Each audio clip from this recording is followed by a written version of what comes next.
Bonjour à tous, merci d'être présents pour ce premier webinaire organisé donc par Proevolution. Voilà, ça fait maintenant 2 ans qu'on fait des webinaires sur différentes thématiques, notamment le management de transition, et notre préoccupation ce soir, c'est l'intelligence artificielle. On sait qu'elle a changé, qu'elle est en train de bouleverser nos modes de vie et de travail, et on voulait s'intéresser ce soir sur le sujet des managers de transition, justement qui sont également impactés dans leurs fonctions et dans leur mission. Donc, sans plus attendre, on va faire un rapide tour de table. Donc, on sera ce soir accompagné de Frédéric Migette, qui est donc notre expert IA, qu'on reviendra tout à l'heure. Olivier Gros, donc notre expert en management de transition, responsable du Turbanche Proevolution. Et tout de suite, je vais céder la parole donc à Marc Sarvatka, donc dirigeant de Proevolution, qui va tout simplement vous présenter notre structure si jamais vous ne la connaissiez pas encore. Marc, c'est à toi. Merci Xavier Noël, bonsoir à toutes et à tous, ravi de vous voir aussi nombreux connectés à ce webinaire concernant l'IA. Alors Proevolution est aujourd'hui une structure de plus de 20 collaborateurs, nous sommes 23, on intervient sur l'ensemble et sur tout le cycle de vie du capital humain, donc ce qui veut dire l'acquisition, pardonnez-moi pour les anglicismes, mais l'acquisition entre le recrutement. Et on peut faire le lien avec le management de transition, même si l'idée est que ces talents sont là avec pas de passé, pas d'avenir. La transition de carrière, le conseil, et puis là vous en avez l'illustration, notre marque digitale avec ConnexUp et Xavier Noël. Comme je le disais, les Proevolution aujourd'hui, 23 collaborateurs, 4,9 millions d'euros de chiffre d'affaires en 2023. Un axe important qui est celui de l'axe franco-germanique, puisque nous avons ouvert il y a maintenant quelques semaines une représentation commerciale à Karlsruhe, et l'on verra en quoi et comment aussi le management de transition œuvrera sur l'axe transfrontalier que sont la Suisse et l'Allemagne. Alors pour finir, pour pas faire trop long, l'IA va effectivement suscite beaucoup de fantasmes, suscite beaucoup d'interrogations et nécessitera d'étudier les cas d'usage. Et voilà, donc pardon, je suis un peu désynchronisé parce que j'ai pas le même niveau de slide. Donc vous voyez notre implantation nationale et internationale. Et puis je crois que je vais céder la parole à Xavier Noël, c'est ça ? Oui, tout à fait. Donc, merci pour la présentation effectivement de Proevolution, pour resituer un petit peu le cadre. Alors, avant de rentrer dans le vif du sujet et notamment de parler des chiffres du management de transition, donc vous l'avez vu sur l'outil Livestorm que nous utilisons, sur lequel vous êtes présent, vous pouvez interagir dans le chat tout en bas à droite. Vous pouvez poser vos questions. Donc, n'hésitez pas tout au long des présentations à utiliser cet onglet questions pour poser vos questions. On les reprendra à la fin. Voilà, donc comme ça, ce sera l'occasion de poser vos questions au moment où vous allez les poser, et nous, sans interrompre l'interlocuteur, l'intervenant, de pouvoir les reprendre plus tard. Alors, je vais à présent passer la parole à Olivier, alors avec un peu d'émotion, puisque Olivier, ce sera la dernière fois que je vais publiquement te donner la parole, puisque Olivier, en bon manager de transition senior, va vers une seniorité avancée. Et pourra profiter dans quelques mois de sa retraite. Mais c'est sa dernière, donc voilà, on pourra également saluer son parcours, et vous pourrez le féliciter les uns les autres qui avaient travaillé avec lui. Et il va donc vous partager ses derniers chiffres du management de transition. Olivier, c'est à toi. Bonjour à toutes et à tous. Merci Xavier Noël. Je sais que tu aimes bien me mettre un petit peu en porte-à-faux sur ma seniorité. Donc, comme ça, tu en as une dernière occasion publique devant tout le monde. Oui, donc moi, je suis prévu pour partir en retraite à fin juin, et on est en train de passer le relais avec mon successeur qu'on vous présentera bientôt, et entre autres dans un prochain rendez-vous de la communauté au mois de juin. Alors, les chiffres que je vais vous présenter très rapidement, c'est les chiffres qui sont extraits, bien sûr, de France Transition, de la Fédération du Management de Transition. J'ai juste pris quelques chiffres intéressants pour voir plutôt l'évolution que les chiffres en valeur absolue. On voit qu'au niveau de la répartition des secteurs d'activité, l'industrie a pris encore un peu plus d'ampleur parce qu'elle a pris 4 points. Elle est passée de 45 à 49%. Les services sont à peu près stables, ils ont perdu 1% à peu près. La distribution a pas mal perdu, hein, moins 6%, ils sont passés de 14 à 8. Et du coup, le reste est passé de 14 à 17%. Je sais que nous, on a pas mal progressé aussi sur la partie ESS. On a 3 missions en cours qui tournent sur les ESS. C'est un secteur intéressant. Alors après, en ce qui concerne les sociétés concernées, pareil, juste pour voir un petit peu l'évolution, c'est assez stable. Il y a un petit transfert qui s'est fait entre les ETI et les PME à la faveur des PME, c'est-à-dire qu'on a un peu plus de 2% de moins sur les ETI qui étaient à 38 à peu près en 2022, qui sont passés à 36. Donc ça reste quand même la première demande au niveau des ETI. Mais les PME continuent leur progression de 17, sont passés de 14, ils sont passés à 17%, donc ils ont pris quasiment 3% et le reste est à peu près stable. Et on voit bien que le management de transition se démocratise de plus en plus. Et nous, en tout cas, sur le Grand Est et sur le franco-germanique aussi, on a la demande de PME qui monte un peu en puissance. Et enfin, les chiffres, avant de parler du cabinet plus spécifiquement, les chiffres nationaux de 2023, Xavier Noël. Si tu peux passer le slide, merci. Donc, les chiffres 2023, pour ceux qui ne le savent pas encore, donc le marché a été de 715 millions d'euros, donc avec une progression qui est pas mal, qui est intéressante dans le secteur de l'économie et de l'industrie, mais qui est plus faible que ce qu'on a connu ces dernières années, à part l'effet un peu ralenti par l'effet Covid, qui a été rattrapé l'année suivante. Bon, c'est une belle progression, mais il y a eu des progressions plus fortes les autres années, donc on est à plus de 700 millions d'euros au niveau du marché. L'industrie, donc, comme vous l'avez vu, qui reste vraiment le premier consommateur, toujours une mission sur 2. Et le management relais qui prend de plus en plus d'importance, qu'on a passé même la barre des 50%. Dans le Grand Est, en région, on est même à un pourcentage supérieur à une mission sur 2. C'est très, très demandé dans cette approche-là. Et la durée moyenne des missions a peu évolué au niveau national, de 8 mois. Nous, on est en train de monter. On avait plutôt des missions de 6 mois qui s'étendaient à 9 mois.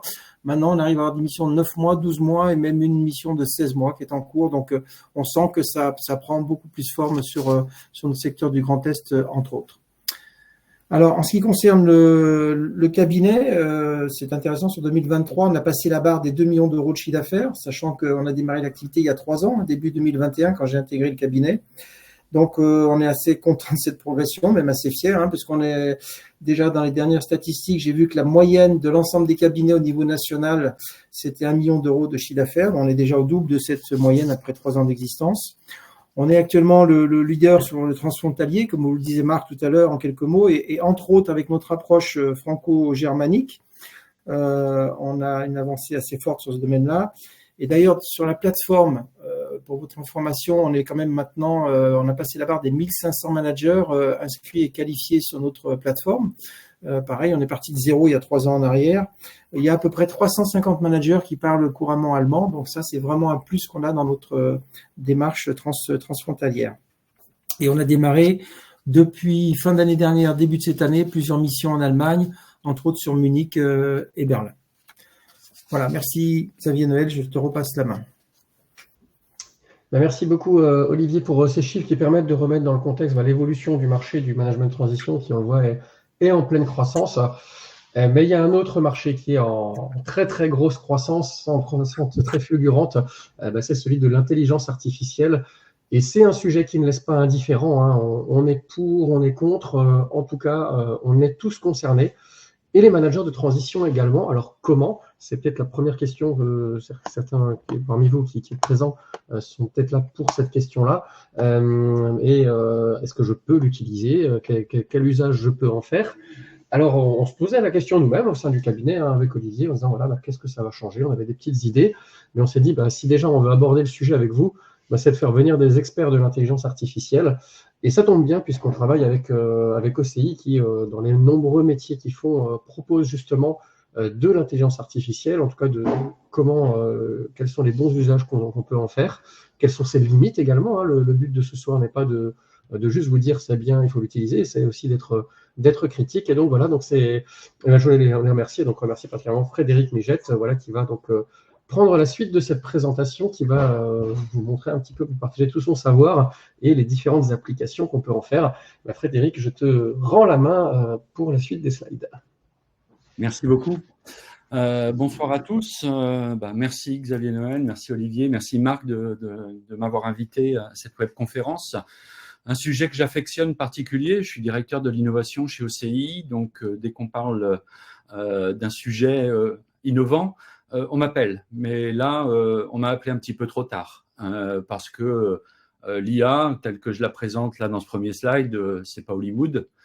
C'est pas ce qu'on pourrait nous faire croire depuis un an, ou si je devais compter le nombre de fois que j'ai entendu ChatGPT, je pense que j'y serais encore dans mon comptage.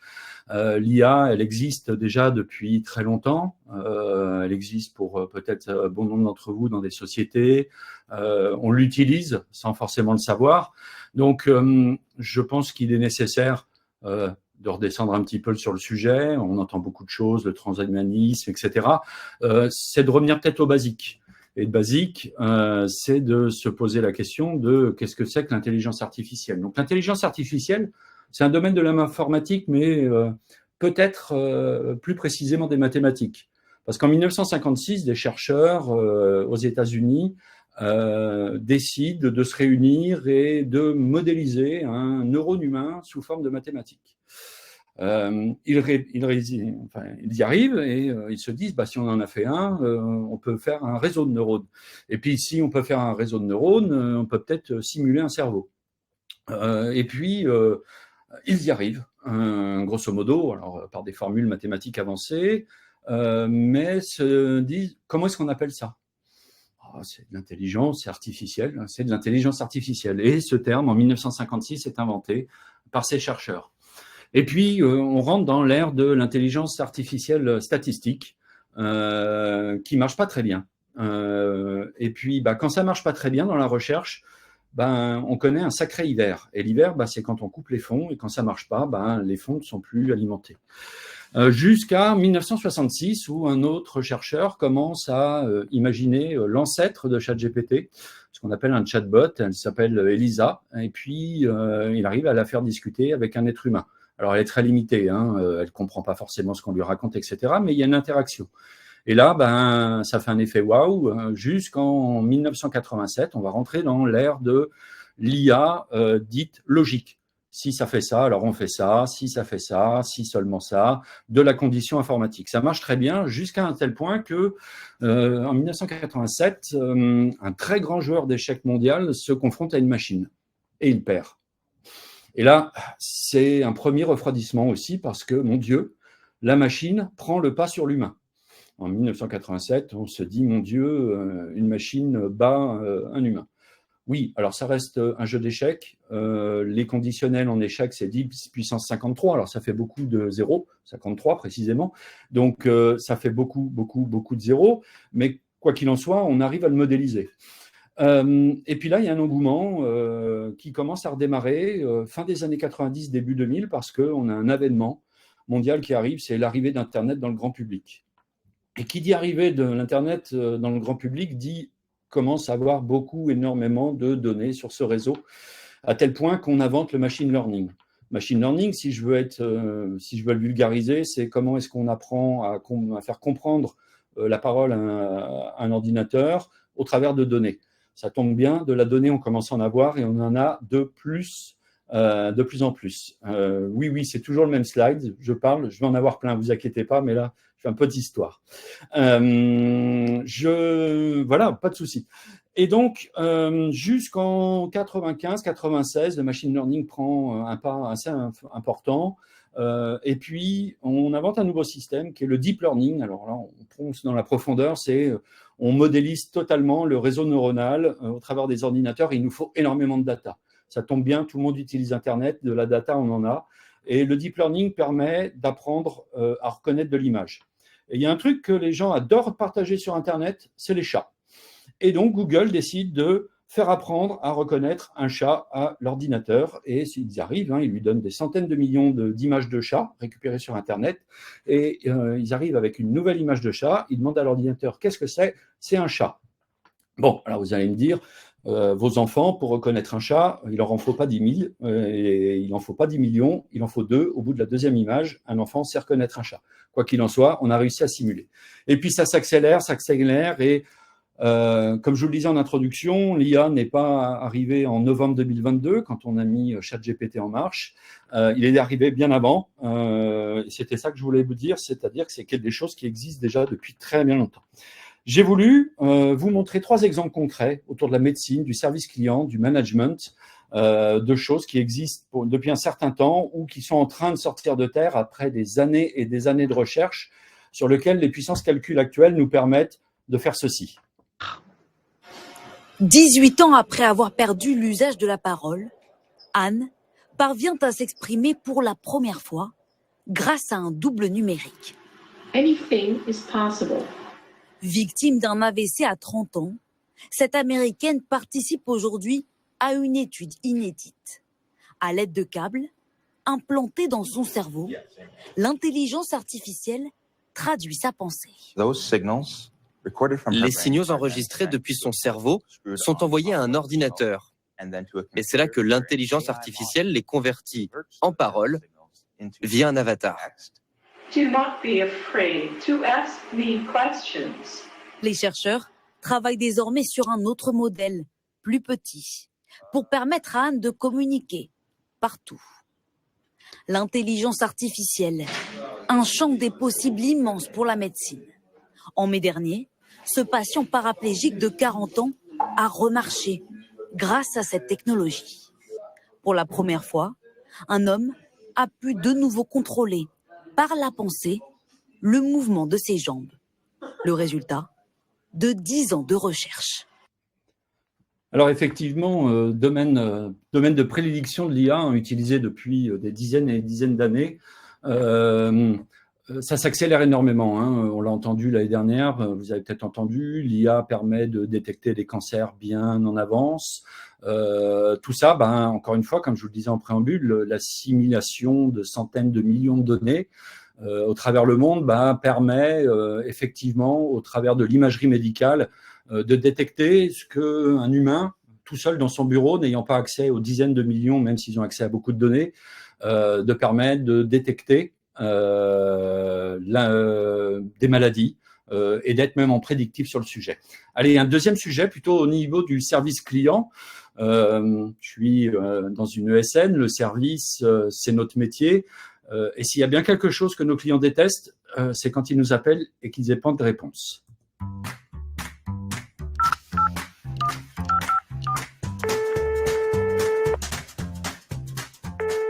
Bonjour et bienvenue chez Best Western. Comment puis-je vous aider aujourd'hui? Oui, j'appelle car je dois annuler ma réservation, s'il vous plaît, j'ai un imprévu. Très bien, je comprends. Pouvez-vous m'indiquer le numéro de réservation et l'adresse email correspondante? Oui, attendez 2 secondes. C'est 152 348 152 et mon email c'est romain.dupuis@gmail.com. Merci, j'ai trouvé votre réservation. Il s'agit d'un séjour à l'hôtel Best Western Richelieu-Lyon Pardieu pour 2 nuits à partir du 12 août 2023 pour 2 personnes. Voulez-vous annuler cette réservation? Oui, tout à fait. Très bien. J'ai annulé cette réservation. Y a-t-il quelque chose d'autre que je peux faire pour vous? Oui, je me demandais combien j'ai de points sur ma carte Rewards. Vous avez 7255 points et vous bénéficiez d'un statut Platinum. Oui, ça suffit pour réserver une nuit? Oui, avec 7255 points, il est possible de réserver une chambre dans certains hôtels Best Western. Je viens de vous envoyer un SMS avec le lien pour votre recherche. Ok, super, merci.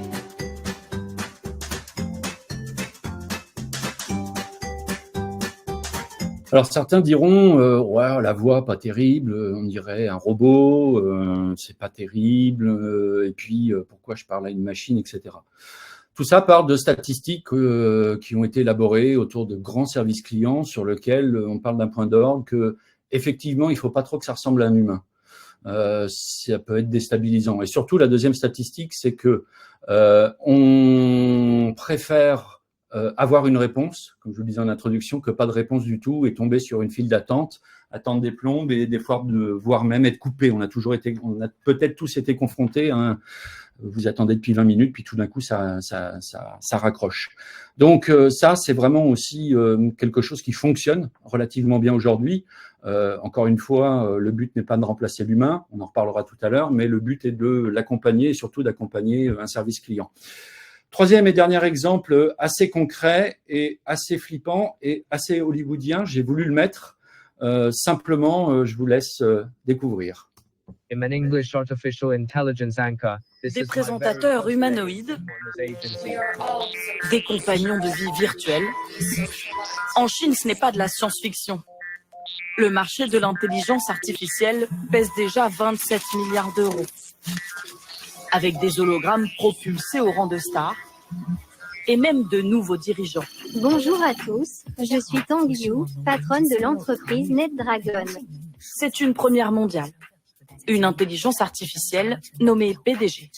Tang Yu, c'est son nom, est à la tête de l'une des plus grandes entreprises de jeux vidéo du pays. Malgré son emploi du temps chargé, vous êtes satisfaite des résultats de l'entreprise ? Elle accepte les interviews. Notre entreprise a enregistré une augmentation des revenus de 26% l'année dernière. Ne vous fiez pas à son air angélique. L'humanoïde dirige un empire de 6000 employés. Aujourd'hui, ces 25 ingénieurs lui obéissent alors qu'ils l'ont eux-mêmes créé. Quand on a conçu Tang Yu en 2017, il faut imaginer qu'elle était comme un nouveau-né. On a amassé des milliers de données pour l'aider à grandir et petit à petit, elle a développé une conscience autonome. Résultat, à 6 ans à peine, son QI dépasse de loin celui de nos enfants. Je vais lui demander si elle peut me donner une augmentation. Réponse instantanée. Vous n'avez pas été augmenté depuis 234 jours. Oui, vos performances vous permettent d'obtenir une augmentation. Pas besoin de la soudoyer, elle n'a aucun sentiment. Je ne vais pas réagir. Il y a juste un mot qui m'a fait réagir dans cet exemple que je mets volontairement assez terrifiant, c'est conscience. Et conscience me ramène à me poser la question aujourd'hui de si je devais catégoriser l'IA, on parlerait d'IA faible, IA restrictive, on entend aussi, d'IA forte, IA générale, ça c'est un terme qu'on a beaucoup entendu l'année dernière, l'IA générale, et l'IA super intelligente. L'IA faible, c'est une IA qui se concentre sur une tâche spécifique, basée sur des règles prédéfinies pour prendre des décisions dans les domaines bien spécifiques.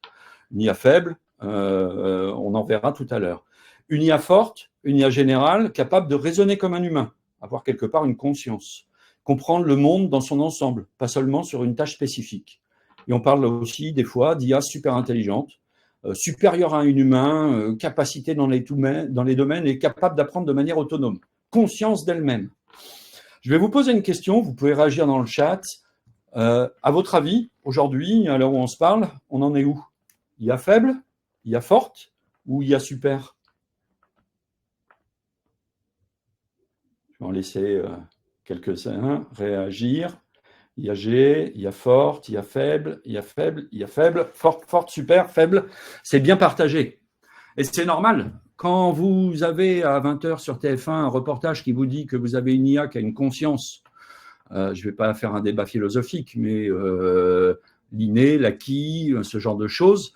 Aujourd'hui, bon nombre de chercheurs sont assez d'accord de dire qu'on est sur une IA faible, qui se concentre sur une tâche. Alors, elle peut se concentrer sur plusieurs tâches, mais c'est plusieurs algorithmes, basés sur des règles prédéfinies. L'IA forte, l'IA générale, capable de raisonner comme un humain, ça, c'est l'effet ChatGPT.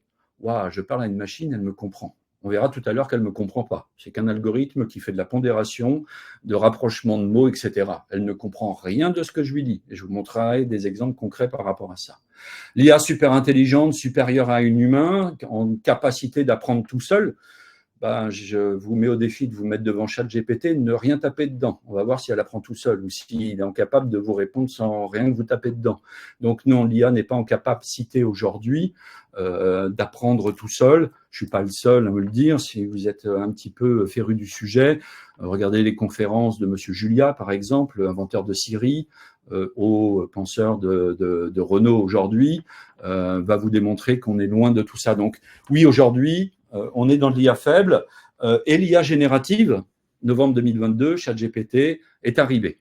Alors l'IA générative, c'est quoi? C'est un superbe outil, c'est vraiment bien fait. C'est un agent conversationnel qui, dans n'importe quelle langue, est en capacité d'analyser ce que vous lui dites, de rapprocher des mots. Le cheval bleu, il va interpréter que le cheval est bleu, que vous êtes en train de parler d'un cheval bleu. Je n'ai jamais vu de cheval bleu. Il fait simplement un rapprochement de mots. Ce qui est fantastique avec le génératif, c'est plutôt la partie multimodale.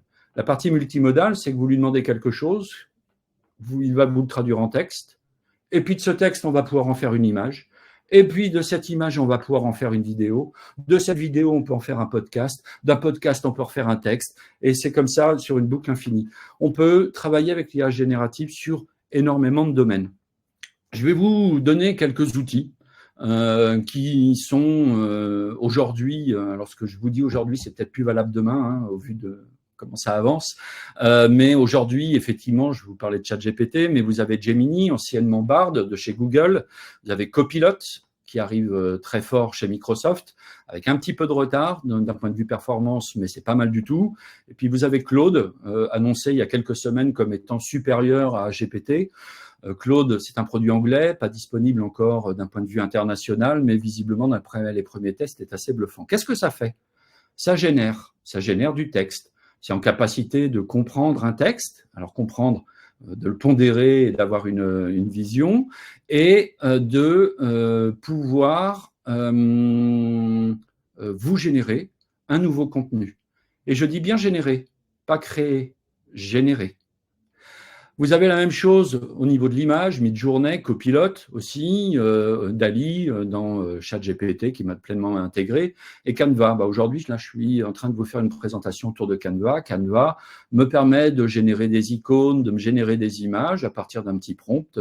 Génère-moi une icône comme ci, comme ça, et j'ai automatiquement l'icône dedans. Un très bon gain de temps.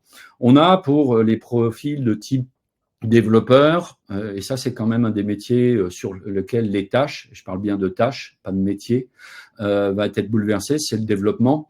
On parle d'algorithmie, d'aide à l'algorithmie, et donc là aussi Microsoft est très bien dans la place autour de Copilot de chez GitHub, pardon.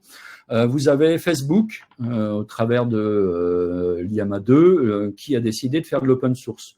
C'est pas le seul, on a de très beaux produits français, Mistral en tête de pont, même si malheureusement Microsoft a injecté un petit peu d'argent dedans, donc on va pouvoir se poser la question de est-ce que ce modèle va rester longtemps français, mais voilà, ce qu'on appelle des modèles qu'on va pouvoir utiliser nous dans les entreprises, qu'on va pouvoir nous, ESN ou faiseurs d'IA, s'appuyer dessus pour travailler à sécuriser les données, à faire en sorte d'avoir des modèles déjà préentraînés qu'on va pouvoir mettre au sein des entreprises sans forcément être obligé d'utiliser des ChatGPT, des Gemini, etc. On reviendra sur les notions de données tout à l'heure.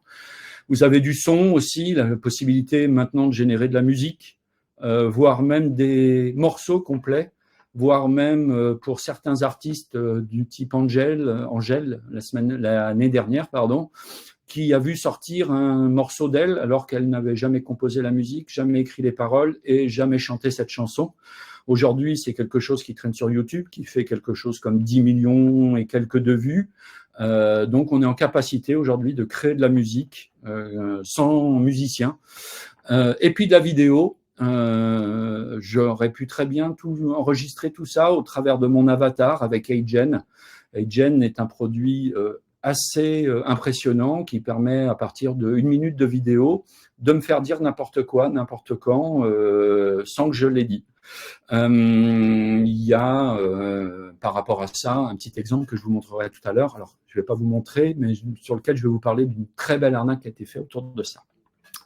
Voilà, donc je vous en ai cité quelques-uns. On dénombre depuis l'année dernière, avec l'arrivée de ChatGPT, environ 15 000 applis qui sont sorties de terre en moins d'1 an. C'est je dirais, j'ai connu l'arrivée d'Internet, j'ai connu l'arrivée de Google, qui a remplacé tous les autres moteurs de recherche. Avant, on utilisait Yahoo, Netscape, etc. Google a pris le dessus. J'ai connu l'iPhone. J'ai connu un certain nombre de petites révolutions comme ça, sauf qu'elles mettaient un certain temps à arriver. Là, c'est sans précédent. C'est une vague comme je n'en ai jamais connue, avec une utilisation comme j'en ai jamais connue. Toutefois, je ne peux pas parler d'IA et surtout d'IA générative sans parler de risques.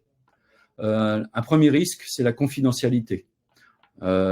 Aujourd'hui, et tout à l'heure, on va jouer un petit peu avec ChatGPT, mais on va jouer sur des données publiques, sur des données anonymisées.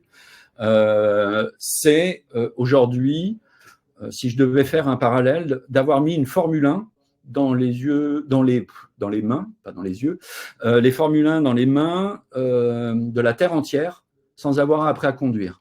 ChatGPT est un outil fantastique, l'IA générative sont des outils fantastiques, ça va nous aider énormément. On verra les bénéfices tout à l'heure, mais on n'a à aucun moment formé les gens sur ce qu'étaient ces outils, les risques, les apports, comment bien les utiliser, comment ne pas bien les utiliser. C'est bien pour ça que on est un peu en avance, mais qu'on est en train d'imaginer des IA Act, que M. Macron, pas plus tard que la semaine dernière, a annoncé un plan de formation sans précédent autour de ces sujets. Oui, il serait temps, parce qu'au bout d'un an, ça a pu faire déjà un certain nombre de dégâts. Donc, c'est la confidentialité des données. Posez-vous toujours la question, quand vous utilisez une IA dit grand public, c'est-à-dire accessible, gratuit, je vous rappelle le terme, gratuit, c'est vous le produit, qu'est-ce que je suis en train de lui mettre dedans? Qui va regarder ce que je suis en train de lui mettre dedans? Comment ça va être utilisé, ce que je suis en train de lui mettre dedans? C'est bien pour ça que je vous disais tout à l'heure, les modèles open source, on est en train tous de réfléchir, nous c'est notre cheval de bataille, comment mettre à disposition des entreprises une IA qui garantit l'intégrité de vos données, l'intégrité de votre utilisation. Microsoft en fait son cheval de bataille. Copilot aujourd'hui arrive dans les entreprises. Les textes de loi sont en train d'être analysés par les juristes chez OCI pour s'assurer que c'est bien ce qu'ils nous disent d'un point de vue marketing, c'est-à-dire que tout ce que j'utiliserai dans Copilot à partir du moment où je prends une licence autour de 365 et que je l'utilise dans mon Outlook, dans mon Word, dans mon Excel, dans mon Teams, etc., ça reste bien chez moi et ça ne va pas ailleurs, et que les données que j'utilise ne sont pas entraînées ailleurs. Donc ça, c'est le parti pris de Microsoft qui nous garantit que les données restent aussi sur le sol français. Voilà, on est en train d'étudier tout ça. Comme je vous disais, ça va très très vite. Mais ça, c'est un premier point. Posez-vous toujours la question de qu'est-ce que je suis en train de lui donner à manger. Et puis l'argent comptant. Quand je dis argent comptant, c'est pas de l'argent qui est comptant, c'est qu'est-ce qu'il est en train de me raconter. Je vous rappelle qu'on est sur un algorithme. Toutes les IA vous marquent en bas de page en très petit, en très gris sur gris. Attention, je peux me tromper. Vérifiez toujours les données. Pour ça, c'est plus trop d'actualité, mais il y a encore quelques semaines, quand on demandait à ChatGPT quel était l'œuf le plus gros entre l'œuf de vache ou l'œuf de poule, il nous répondait l'œuf de vache. Et ça, j'ai encore des captures d'écran d'il y a quelques semaines où il répondait ça. Alors maintenant, je pense qu'il y a pas mal de gens qui ont essayé, parce qu'elle est assez connue, celle-là. Il nous répond, attention, c'est une question piège, la vache n'a pas d'œuf, etc. Mais encore une fois, jusqu'à il y a quelques semaines, l'œuf de vache pour ChatGPT était plus grand que l'œuf de poule. Et j'en ai plein comme ça. Et il y a même des chercheurs qui ont été un peu plus loin l'année dernière, ça n'était pas trop sorti de terre, cette information. Les journaux n'en ont pas trop parlé, les conférenciers de l'IA beaucoup plus. C'est-à-dire qu'on a fait un test autour de ces IA génératives sur 1 million de faits avérés, c'est-à-dire des faits qui, pour la population mondiale, est un fait qu'on ne peut pas contester. Sur ce million, nous avons eu 30%, les chercheurs ont remonté 30% d'erreurs totales. C'est énorme. Si demain, je ne relisais pas un certain nombre de choses que mes collaborateurs font avec l'intelligence artificielle, j'aurais des gros problèmes. D'ailleurs, à ce titre-là, pas plus tard qu'il y a 2 semaines, un avocat a utilisé ChatGPT pour faire son plaidoyer aux États-Unis. Et puis, il a été faire son plaidoyer sans trop vérifier. Ah bah, il a inventé des textes de loi, et en l'occurrence des textes référés. Alors aux États-Unis, c'est important, et le juge a bien rigolé. Bon bah, résultat des courses, il est radié du barreau. Hein. Donc là-dessus, c'est un point d'attention. Un point d'attention aussi, c'est que Google le met bien en avant, et il faut leur rendre à César ce qu'est à César, c'est que voici ce que vous lisez quand vous arrivez sur la première page de Google. Vos conversations sont traitées par des réviseurs humains. Bah oui, tout ce qu'on écrit dans ChatGPT peut être potentiellement lu par des humains. C'est tout à fait normal. ChatGPT, on parle de milliers de milliards de données pour l'alimenter. Ces données, elles proviennent d'où? Elles proviennent d'Internet. Et c'est bien connu que sur Internet, il n'y a pas que des chatons. Donc, il y a énormément aujourd'hui, et notamment en Afrique, de gens qui révisent ce qui est alimenté par les machines. Autre point sur lequel je vous parlais tout à l'heure d'avatar, je vous parlais je me suis enregistré pendant quelques minutes et puis je peux me faire dire n'importe quoi. Ceux qui veulent aller voir sur LinkedIn, on est en train d'organiser des événements autour d'IA où je parle japonais, turc, suédois, dans toutes les langues, etc. Alors que je ne parle pas un mot de ces langues-là. À tel point que forcément, qui dit IA, qui dit cybercriminalité, bah oui, la planète n'est pas toute rose. Et une très belle arnaque est sortie il y a 1 mois et demi à Hong Kong, un DAF sur lequel ça part d'un mail. Et puis, il tique un petit peu. Alors, il a bien été éduqué. Il a suivi des bons cursus de formation cyber. Il se dit, cet email est un peu bizarre. On me demande de faire des virements. Puis, un deuxième mail arrive en l'invitant à une vidéoconférence dans l'entreprise sur justement le pourquoi des virements, etc. et l'organisation de tout ça. Il y participe. Il parle à 7 personnes en même temps, sauf que c'est le seul être humain de la webconférence. Les 6 autres sont des avatars qu'on a préprogrammés pour dire un certain nombre de choses. Les 6 autres sont des gens qui parlent beaucoup sur Internet, de cette société qui n'est pas anonyme, et s'est fait totalement piéger, croyant parler à ses collaborateurs et a lancé des virements à hauteur de 25 millions de dollars. C'est fantastique. Enfin, de se dire qu'une personne en face de 6 autres personnes se fait avoir, c'est quand même quelque chose d'assez impressionnant. Heureusement, en Europe, on est leader mondiaux sur un certain nombre de choses. Et puis, depuis 2 ans, on travaille sur une régulation de l'IA parce qu'il est nécessaire de faire cette régulation. La semaine dernière a été votée la première mouture de ce texte de régulation qui va être sur 3 grands points. Le premier point, c'est la régulation de la data à l'entrée. Comment sont alimentées ces machines et comment est-ce qu'on va réguler l'alimentation de ces machines. Le deuxième point, c'est de citer demain, quand on utilisera de l'IA générative, que ce soit de l'image, que ce soit de la vidéo, que ce soit du texte, nous allons avoir l'obligation de citer, comme quand on fait des photos dans un site internet, dans un article, on doit citer nos sources. La source, on devra la citer, que c'est une IA générative qui a géré ça. Et le troisième point, c'est la régulation sur les domaines sensibles, comme les routes, les transports, enfin tout ce qui est transport routier, le médical, etc. Il va y avoir des niveaux d'exigence de l'utilisation de tout ça beaucoup plus élevés. Alors, comme toute réglementation, il va falloir que ça mette en place, mais au moins, on a le mérite d'être les leaders mondiaux, d'avoir dégainé les premiers, et je pense qu'il est nécessaire qu'on puisse avoir une réglementation autour de tout ça. Après, qu'elle soit appliquée, pas appliquée, etc., c'est un autre sujet, mais au moins, on a commencé à mettre un pied à l'étrier. Alors, certains disent que c'est un frein à l'innovation européenne de pouvoir contrôler les machines, ce qu'on va y mettre dedans. Je ne pense pas que ce soit un frein de l'innovation de s'assurer de l'avenir de notre planète, de l'avenir de nos enfants, de l'avenir de nos métiers. Je pense que c'est nécessaire au vu de la puissance de ces machines. Il y a un acteur de l'IT qui s'appelle NVIDIA, j'aurais aimé prendre des actions chez eux l'année dernière parce que c'est devenu le leader autour de ce sujet, autour des puissances de calcul, qui il y a 2 jours a fait sa conférence. C'est un concert et c'est de la science-fiction. C'est vraiment ça. Pour ceux que ça passionne, je vous invite à aller voir sur YouTube la conférence NVIDIA. C'est juste incroyable. Et ça, ce sont des gens qui sont en train de fabriquer notre avenir. Et si on régule pas tout ça et si on contrôle pas tout ça, il peut y avoir un certain nombre de dérives. Pourquoi on parle de tout ça aujourd'hui? Parce qu'on a eu un taux d'engagement sans précédent. Je vais vous montrer un petit graphe qui est assez parlant. C'est le temps nécessaire à ChatGPT pour obtenir 1 million d'utilisateurs par rapport à des choses qu'on connaît bien, par rapport à l'iPhone, par rapport à Instagram, par rapport à Spotify, Facebook, Airbnb, Netflix. C'est juste incroyable de se dire qu'en 5 jours, en novembre 2022, on a eu un outil sur la planète qui a mis 5 jours à avoir 1 million d'utilisateurs et pas 1 million d'utilisateurs passifs, non, 1 million d'utilisateurs qui l'utilisaient quotidiennement. Donc, quand je vous disais que ça va vite, oui, effectivement, ça va très, très vite. Mais pour moi, c'est quand même des leviers potentiels d'amélioration de productivité. Je vais vous les montrer juste après. Des challengers disrupteurs.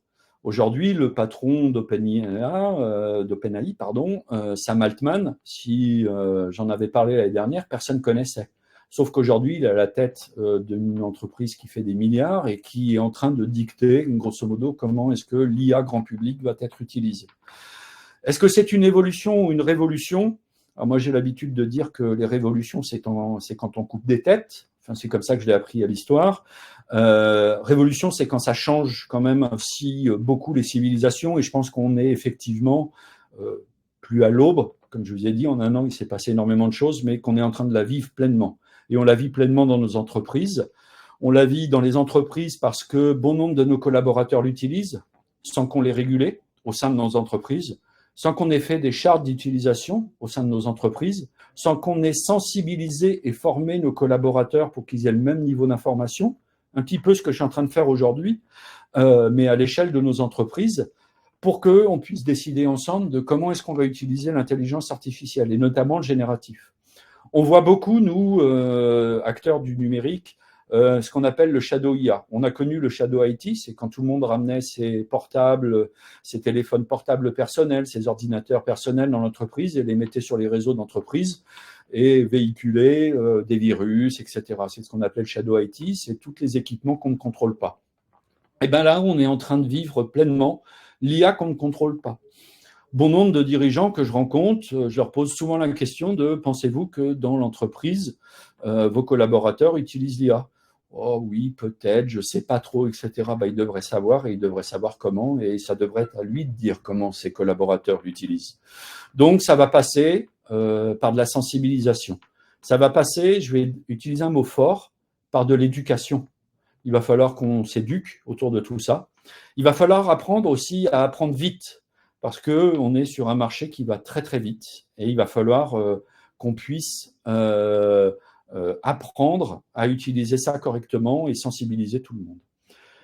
Et un dernier point, aider, mais pas remplacer. Le nombre de fois que j'ai dû entendre l'année dernière, bon nombre de métiers vont être remplacés, supprimés, annulés. Mon point de vue, c'est que ce n'est pas les métiers qui vont être remplacés, simplement des tâches qui vont être remplacées. Des tâches à valeur finalement peu ajoutée pour peut-être mettre en lumière des tâches à valeur ajoutée dans l'entreprise. Oui, faire de la saisie comptable au kilomètre, c'est pas nouveau, c'est pas passionnant. C'est pour ça qu'on a inventé l'OCR, c'est pour ça qu'on a inventé la reconnaissance automatique dans les factures, c'est pour ça qu'on va passer à la facture électronique dans quelques années pour éviter ce genre de choses. Mais l'IA générative, c'était bien avant tout ça. Enfin, l'IA, c'était bien avant tout ça. Les cockbots, les bras automatisés dans les industries, les reconnaissances de pièces défectueuses, tout ça était bien en place. Et oui, il y a certainement des métiers, des tâches dans les métiers qui ont été remplacés, c'est certain. J'en vois quand même un certain nombre de gains et d'impact sur l'optimisation, sur l'automatisation, sur l'assistanat, sur des tâches administratives, sur de l'organisation de projets, sur des processus d'automatisation de processus, d'automatisation de flux dans les entreprises, sur des assistants personnels, de la génération, de l'analyse de contenu, de l'aide à la décision, pas de nouveau non plus, la BI, des BI décisionnels sont des sujets qui existent depuis bien longtemps, mais qui vont s'accélérer. De la formation aussi, du prévisionnel, en fonction on va dire, de data mondiale. Il nous reste 10 minutes à peu près sur lequel je vais vous montrer quelques exemples assez concrets autour de ChatGPT, mais c'est simplement pour vous donner un ordre d'idée de ce que l'on peut faire. Alors, je ne vais pas dessiner des chats, je vais pas… Voilà, j'ai essayé d'imaginer quelques cas concrets qui peuvent ouvrir un petit peu ce qu'on va pouvoir faire avec le générationnel demain. Alors, je vais simplement arrêter le partage et je vais juste le repartager après pour que vous voyez mon écran dans sa globalité. Un petit peu de gymnastique technique. Tout l'écran, je vais vous partager celui-là. Et je vais emmener mon ChatGPT là-bas. Voilà. Alors, pour ceux… chaque fois que je pose la question qui a déjà utilisé ChatGPT, j'ai souvent 3/4 de la salle, voire même plus, qui ont essayé. J'ai essayé de me projeter un petit peu sur des utilisations quotidiennes, voir où est-ce que ça pourrait nous faire gagner un petit peu de temps dans des cas un petit peu concrets. Je vais faire le premier. Alors, j'ai volontairement préparé les prompts pour éviter d'avoir les temps d'attente. Il faut qu'on aille un petit peu vite. Je pourrais parler de ça pendant des heures. L'idée, là, c'est que j'ai une annonce d'un point de vue RH que j'ai à disposition sur mon site Internet. Et je vais lui demander dans un premier temps d'analyser cette offre d'emploi. Donc, je l'ai positionné dans un rôle toujours important. Dans ChatGPT, n'importe quelle IA générative, c'est de se positionner dans un rôle. Donc, je lui ai positionné dans une expertise de recrutement. En plus, il travaille dans une ESN.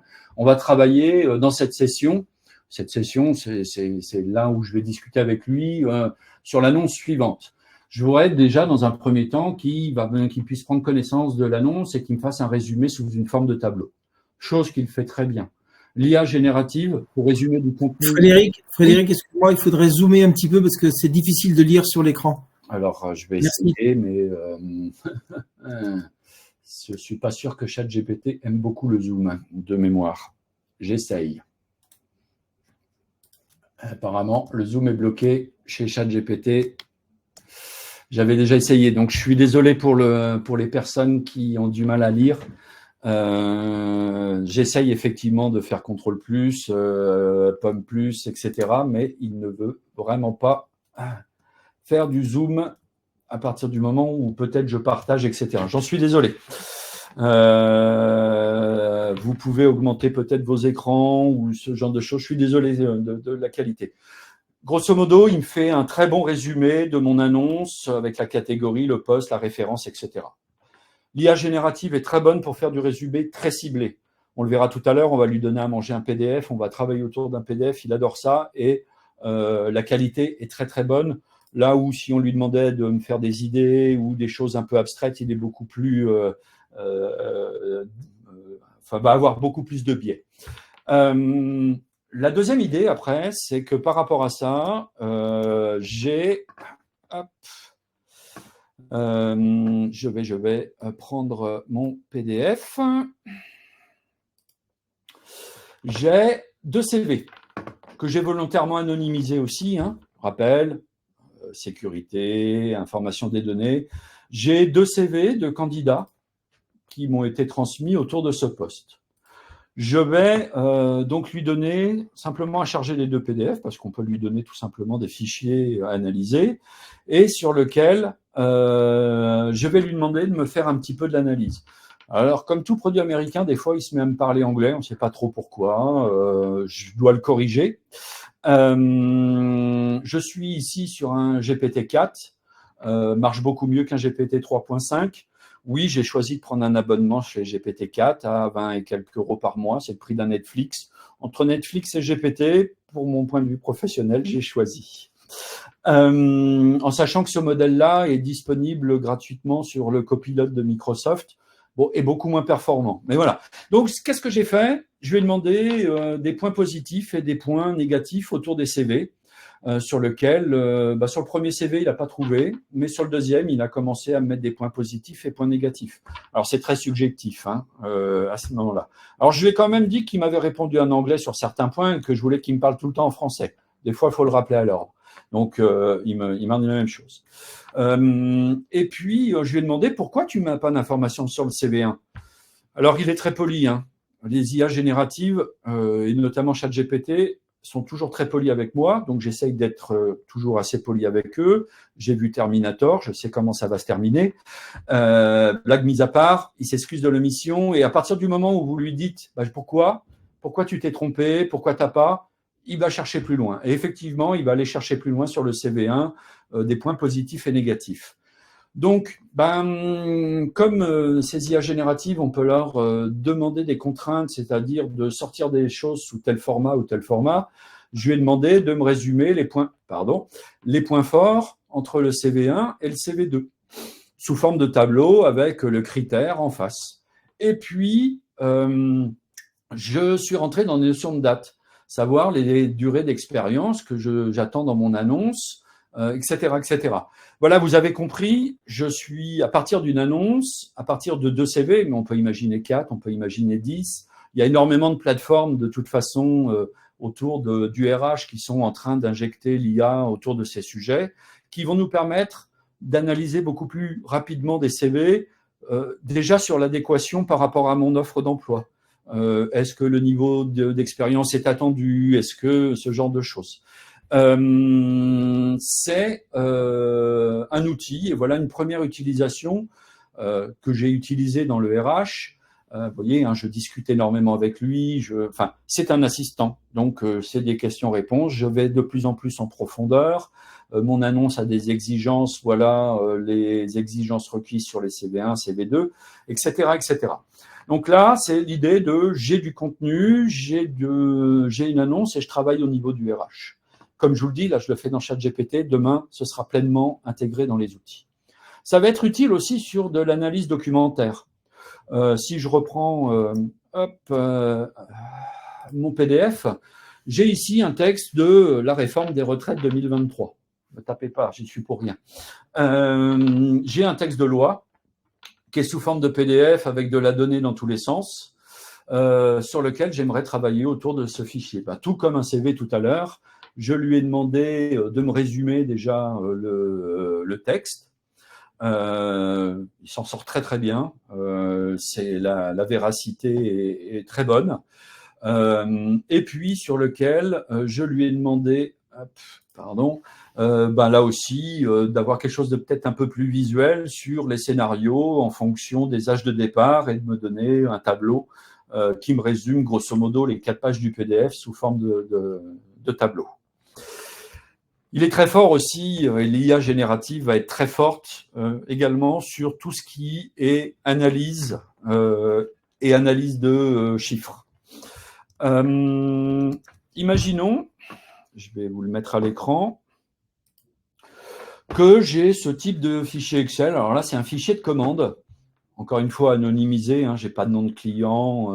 Tout ce qui doit être anonymisé. Avec de la donnée. Beaucoup de données. Beaucoup de données. Bref, j'en ai là près de 150 000 lignes de fichiers de commande classés par agence, etc. Encore une fois, il n'y a pas de notion d'OCI, il n'y a pas de notion de nom de client. C'est juste pour la démonstration. Qu'est-ce que je lui ai demandé? J'ai été très vague. Je lui ai demandé, je souhaiterais tous les KPI autour de ce fichier Excel, sans l'orienter, sans rien faire. Je ne l'ai même pas positionné comme s'il était un expert comptable ou un expert financier ou un DAF ou un directeur de production. Non, j'ai voulu simplement voir un petit peu qu'est-ce qu'il pouvait faire sans le contraindre à quoi que ce soit. Il est donc aujourd'hui en capacité, sans rien de l'orienter, de me faire des performances de vente, des performances de produits, d'analyse client. Alors, première erreur, j'ai aucune notion de client dans mon fichier. Performance des agences, établissements, oui. Alors, il a trouvé un numéro de client, effectivement. Des analyses de commandes, des analyses de marge, des analyses temporelles. Et puis, de me sortir de la donnée chiffrée. Alors ça, c'est pas nouveau. On a des BI, on a des fois des KPI qui nous sont fournis par des systèmes d'analyse financière, etc. Oui, mais il faut que la donnée, elle soit préparée en amont. Là, ce qui change la donne, c'est que la donnée, elle n'est pas préparée. Je lui ai donné brute et il est en capacité de l'analyser. Et il peut aller très, très loin sur ces sujets. Un autre aspect qui m'intéresse énormément, c'est le résumé de vidéo. Imaginez-vous une petite vidéo, là, c'est les documents obligatoires en entreprise pour une PME.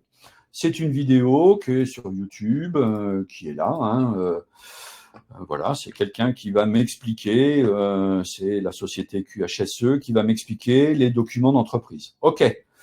Vidéo de 6 minutes 30, j'ai pas forcément le temps.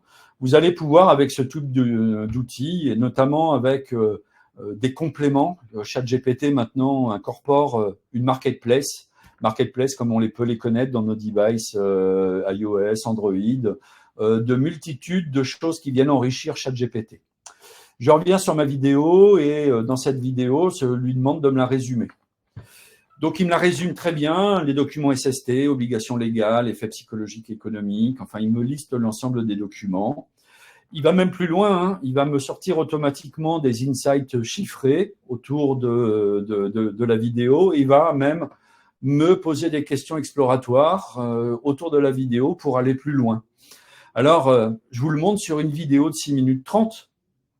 Ça fonctionne très bien sur une vidéo que j'ai. Est-ce que je l'ai là? Oui, sur une vidéo qui fait 2h30 autour de la RGPD. Ça marche aussi très bien autour de ce type d'article. Là, c'est la revue fiduciaire. On va accéder à ce lien sur des articles de ce type qui peuvent, alors là, en l'occurrence, c'est toute la législation sur les salariés au volant, les risques, etc., qui peut être long à digérer. Ça fonctionne aussi très, très bien sur du résumé, alors pas de la vulgarisation, mais de la résumé sur des points importants, d'en sortir les 3 points plus importants, de me donner pourquoi c'est les 3 points plus importants.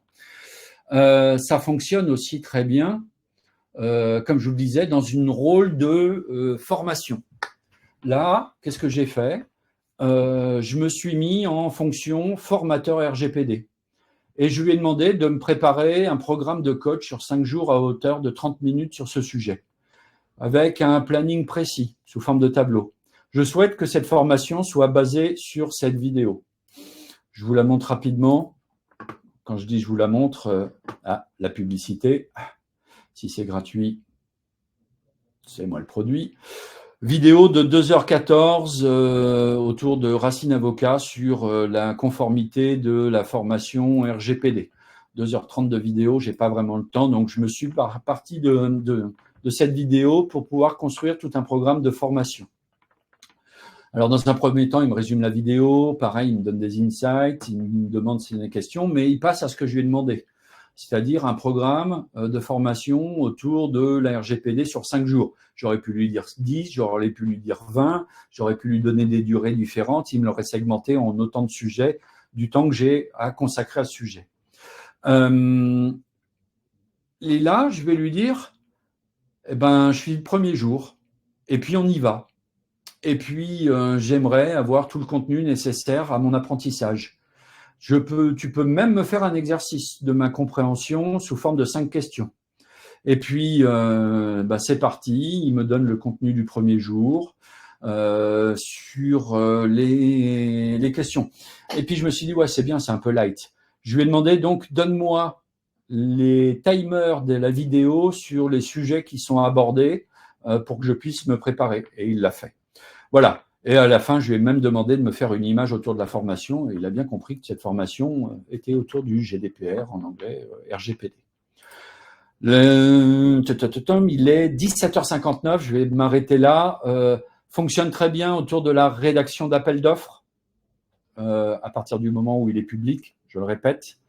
Fonctionne également très bien sur tout ce qui est reconnaissance de schéma. Et là, c'est plus pour la prod que je parle, pour des gens qui font de la prod. Un schéma de planification des opérations, je vais lui demander de me le retraduire sous format texte. Je pourrais très bien lui dire de m'en faire un tableau. Je pourrais très bien lui demander de me l'expliquer. Ça fonctionne très bien. Je vais juste repartager parce que j'ai juste une dernière slide à vous montrer. Hop, petite gymnastique technique. J'en ai pas pour longtemps. Je vais aller sur ma fenêtre d'audience. Partager. Je reviens là. Voilà. Là aussi, j'ai perdu ma fenêtre. Hop. Il est là et il est là. OK. Les étapes clés, comment est-ce que je veux me lancer autour de la projet IA? Je vous ai parlé sensibilisation, je vous ai parlé éducation, se former. Il y a effectivement un programme de formation sans précédent qui va être lancé. Vous pouvez faire appel à des organismes comme nous pour dispenser des formations dans des sociétés. On fait des formations généralistes, on fait des formations métiers. Ce que je vous montre là, c'est une généraliste. On va pouvoir faire des cas d'usage en fonction des métiers. Mais si je veux lancer un vrai projet IA, c'est-à-dire avec ma donnée, faire un POC, etc., voilà, je vous ai mis la frise rapidement. C'est l'identification sur les besoins stratégiques de votre projet. Analyser, est-ce qu'on va y arriver avec la pertinence et les risques, structurer votre donnée, vous l'avez compris, sans de la donnée, tout ça ne fonctionne pas. Donc, quelle est la maturité de vos données dans les entreprises? Comment est-ce qu'on peut travailler autour de ça pour l'exploiter correctement et pouvoir intégrer un projet IA de l'entreprise? Il y a une bonne nouvelle par rapport à tout ça. Vous l'avez compris, en France, on a volonté d'y aller très fort. Il y a un programme autour de la BPI France. Alors, j'ai pas de sponsor, je ne partage pas quoi que ce soit avec la BPI, mais je trouve que c'est un beau programme qui peut financer jusqu'à 80%. Il y a des conditions. Je vous invite à aller voir le site IA Booster France 2030. Mais la BPI est très porteur de ce sujet et qui permet de pouvoir lancer des audits, des formations, des projets IA dans les entreprises. Et puis, il y a effectivement des entreprises comme OCI qui va se lancer, et je débute mardi, à un tour de France sur une matinée autour de l'IA avec une conférence un peu plus poussée de 2 heures plutôt qu'1 heure que je fais sur ce sujet, et surtout un nombre d'ateliers autour des flux documentaires, autour du collaboratif, autour de la cybersécurité, l'intelligence artificielle, autour des caméras de détection et l'intelligence artificielle. On va en parler beaucoup au JO. Tous ces sujets, donc, on est quasiment dans toutes les grandes villes de France à partir de la semaine prochaine. N'hésitez pas à aller sur le site oci.fr. Merci encore beaucoup de votre attention. Comme vous l'avez peut-être compris, c'est un sujet qui me passionne. Merci encore à Xavier Noël, à Olivier de m'avoir permis de vous présenter tout ça aujourd'hui. Merci beaucoup à vous tous. Et surtout un grand merci à toi Frédéric pour ce partage d'expériences, d'histoires, de cas concrets. Hein. Je rebondis tout de suite sur une question qui a été posée, en quoi ça répond à la problématique. On vous a montré des exemples concrets, hein. Il n'y a pas un exemple, et c'était le but de l'intervention de Frédéric, c'était déjà de décrire qu'est-ce que les IA et quelques exemples concrets. Alors bien sûr, on aurait pu en faire plein d'autres, tellement il y a de missions différentes que vous avez les uns et les autres, et d'applications différentes, donc on a tenu à illustrer avec des cas pratiques et différents. Et voilà, j'espère en tout cas que ça vous a plu. Reprenons les questions. Alors juste avant peut-être de reprendre les questions, parce que bien sûr il y a des gens qui voudront partir, juste vous préciser que notre prochain webinaire aura lieu le 18 avril à 17h de nouveau sur le slow management.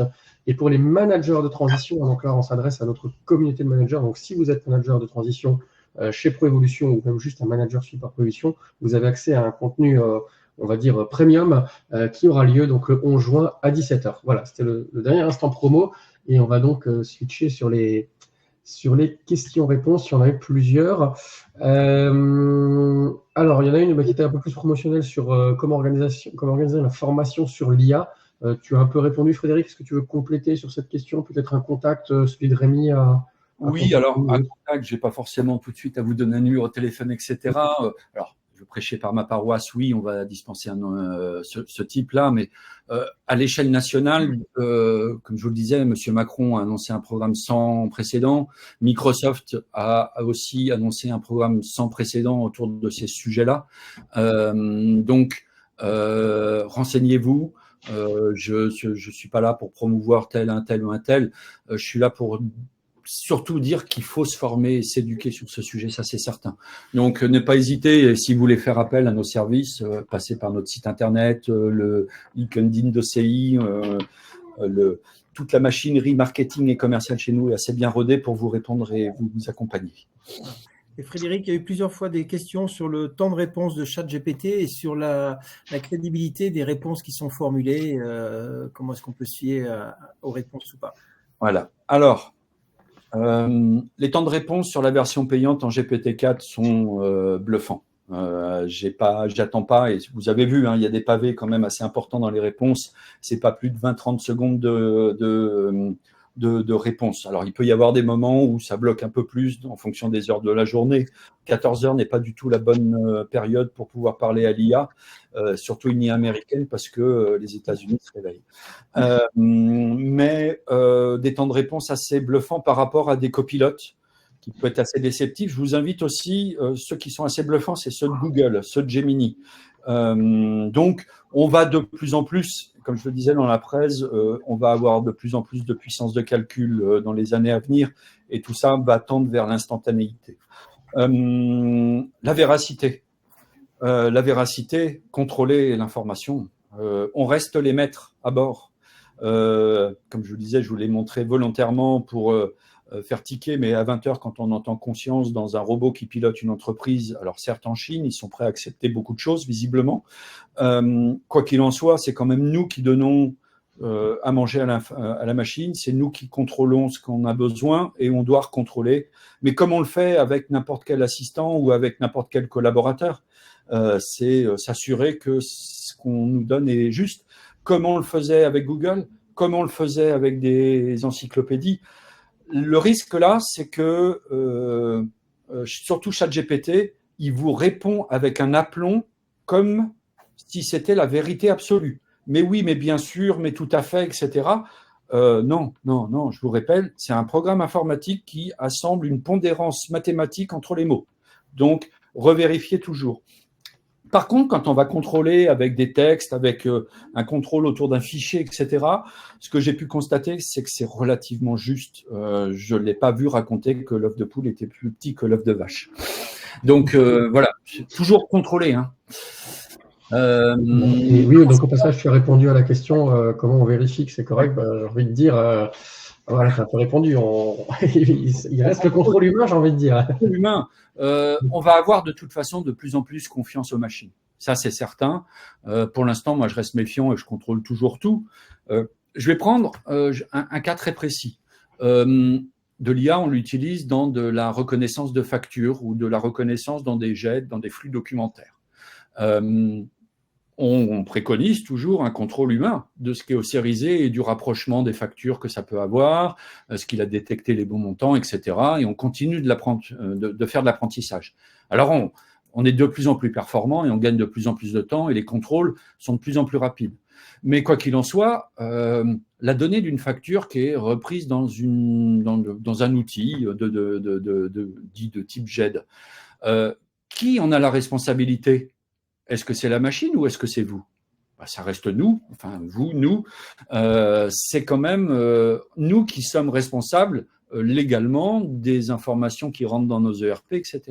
Par contre, demain, si je branche tout ça à 8 IA différentes et que les 8 IA, qu'elles soient des IA spécialisées dans la reconnaissance de caractères, d'images, de textes, etc., me disent le montant de la facture, c'est 17,84 € et les 8 me disent je pense qu'on va aller de plus en plus dans cette notion de confiance parce qu'on va avoir une multitude de vérifications parallèles qui vont pouvoir nous dire ce qui est dit là, tout le monde et toutes les IA sont assez d'accord.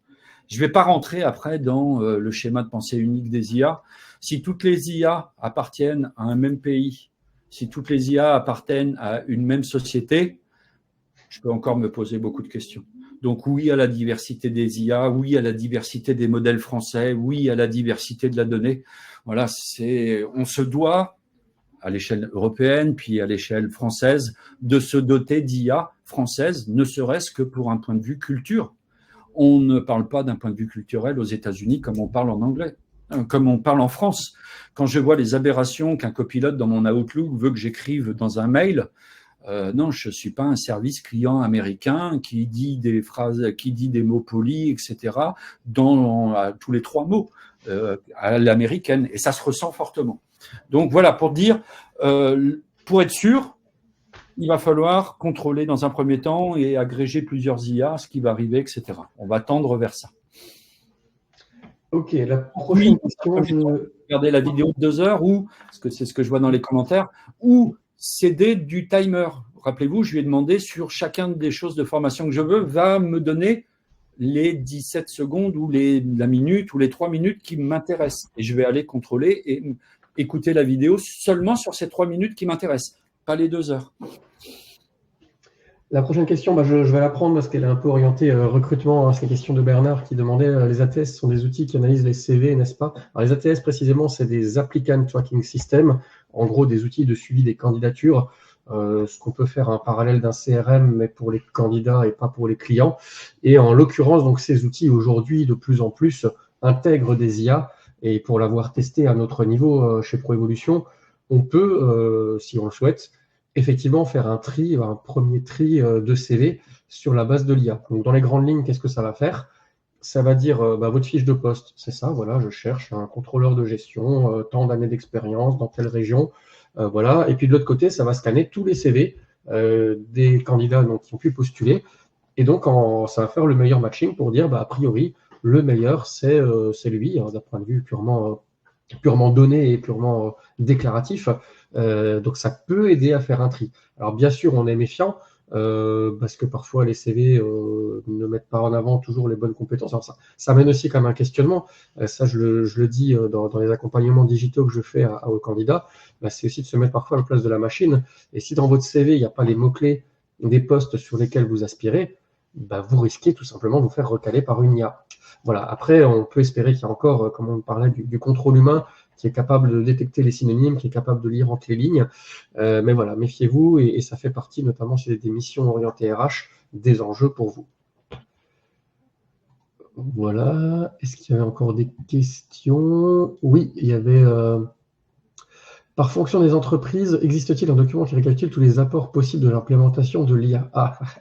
Il faut demander à ChatGPT, j'ai envie de dire. Ouais, non.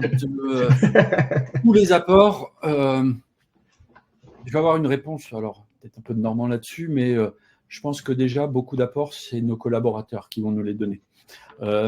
J'anime parfois des laboratoires, comme je le disais, sur des métiers spécifiques. Je l'ai fait pour le commerce, je l'ai fait pour les profils comptables, ADV, responsables des achats. Là, je suis en train de faire sur les populations de consultants et développeurs. C'est fou le nombre d'idées en une après-midi qui peuvent émerger sur lesquelles je n'y avais pas pensé. Et je pense que c'est l'intelligence, et ça me rassure encore une fois, que c'est l'intelligence de tous les cerveaux réunis dans une salle qui donne souvent des domaines de possibles. Il y a beaucoup encore, l'IA, encore une fois, c'est surtout un domaine de recherche depuis les 70 ans que ça existe. C'est de se chercher, c'est d'essayer de trouver, de voir ce que ça donne, de le mesurer. Parce que tout ça, alors même si c'est une licence de 20 balles, c'est 130 € chez Copilot, chez Microsoft. Mais si on a une entreprise de 200 collaborateurs, on va commencer à se poser des questions sur le ROI, sur ce genre de choses. Qu'est-ce que ça m'apporte vraiment? Donc, il y a beaucoup de documentation sur le net autour de différentes implémentations. Mais c'est avant tout, et je le montrais dans la frise d'une implémentation d'un projet IA, c'est de comprendre les enjeux stratégiques des entreprises et de pouvoir faire venir des experts. Et là, quand je parle des experts, c'est pas Frédéric Migette, c'est plutôt des experts avec qui je travaille autour de l'IA, qui sont des mathématiciens, qui savent faire des modèles d'IA, etc., qui vont imaginer avec vous le domaine du faisable ou pas. J'entendais en toute introduction, et c'est un peu d'ailleurs le titre des conférences qu'on va mener, fantasme. Alors nous, c'est arnaque, fantasme ou réalité. Ça pourrait être le titre d'un film. Voilà, il y a beaucoup de fantasmes autour de l'IA. Les médias en parlent tellement, on voit tellement de choses qu'on a l'impression que ça fait tout seul. Non, c'est beaucoup de travail, beaucoup d'investissement. Et voilà, donc... La question, c'est faites participer vos collaborateurs, faites participer vos managers, faire participer toutes ces personnes-là qui l'utilisent très certainement, qui ont déjà fait des cas d'usage, et mettez-les en commun tous. Et mettons l'entreprise au même niveau. Voilà, je crois qu'on est arrivé au bout des questions, du moins celles qui ont été exprimées dans l'onglet questions. Et puis bon, il est tout doucement l'heure de se quitter. Comment tester son propre CV sur une IA? Enlevez votre nom, votre prénom, votre numéro de téléphone, votre email, votre année de naissance. Enfin bref, vous enlevez tout ce qui est en haut à gauche, en principe sur un CV. Et puis voilà. Vous voyez tout à l'heure, ce que je vous ai montré, c'est que j'ai enlevé toute notion Et justement, les ATS, les outils RH de plus en plus vont proposer ces options. À partir du moment où ils vont utiliser une IA qui n'est pas sur le sol français, qui n'est pas réglementée, etc., pour anonymiser tout ça. Profil A, profil B, profil C. Donc, pour tester son CV, il faut le mettre avec une annonce en face. Il faut peut-être positionner l'IA comme étant un recruteur de quel domaine, etc. Enfin, on est un peu dans le jeu de rôle des fois. C'est ça qui est assez drôle, c'est de positionner l'IA. Et je vous invite, on n'a pas du tout abordé aujourd'hui la notion de prompt, comment est-ce qu'on parle à une machine, parce que je vous ai montré des exemples très rapides et très vite, mais il y a une façon de lui parler, de le positionner dans un rôle, dans un contexte, de le forcer à dire des choses, pas des choses, etc. Plus vous allez lui donner à manger en amont, plus ça va être pertinent. Donc, le CV, la seule recommandation que je vais vous donner, c'est pas votre nom, pas votre prénom, rien du tout. Très bien. Donc, très intéressant. Alors, Michel me disait dans le chat, donc le chat GPT vient de m'envoyer une recette à base d'œufs de mouton. Ça a l'air extra. Je vous invite à la faire ce soir. Voilà, je pense que ça vaut le coup de la relever. On peut peut-être rester sur ça ce soir. Voilà, je pense que c'est une bonne conclusion. Mais qui veut nous faire manger des œufs de mouton. Donc, contrôlez, apprenez à l'utiliser. Ne prenez pas pour argent comptant tout ça. Relativisons ce que peuvent nous dire les médias. Calmons-nous. Tout va bien se passer. Ça ne va pas me remplacer. Si je dois prendre un dernier exemple, il y a 10 ans, 15 ans, on m'a dit que le mail allait changer ma vie et que j'allais vachement passer moins de temps. Quand je vois la tronche de ma boîte mail aujourd'hui, ça va, on a encore beaucoup de temps devant nous. C'est sûr. Je prends une toute dernière question, peut-être pour Olivier, ça fera une bonne conclusion, et puis justement, c'est aussi moyen de faire un barreau d'honneur à Olivier. L'IA influence sur les process des organisations. Avez-vous déjà des demandes de mission de transition pour inclure l'IA dans les organisations, marketing et communication pour moi, mais sûrement dans d'autres domaines? Alors, j'ai vu la question tout à l'heure et non, malheureusement, on n'a pas encore eu de demande dans ce sens-là, mais on a des managers de transition, on sent qu'ils sont accros à l'IA, qui sont déjà abonnés à ChatGPT payant et qui essayent de l'utiliser au mieux dans des applicatifs qu'ils ont besoin pour leur mission.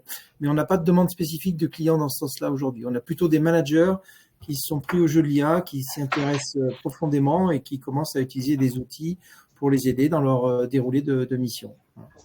Et pour compléter la réponse d'Olivier, alors certes, ce n'est pas dans les demandes explicites, mais cependant des demandes de réorganisation, d'accompagner des transformations, quelque part, peuvent induire l'utilisation. Et parfois, c'est justement au manager d'apporter la réponse. Et ce que nous, on va faire au niveau de Proévolution, c'est de voir justement les caractéristiques, on va dire, nécessaires du manager et justement les enjeux peut-être technologiques sur ces missions-là.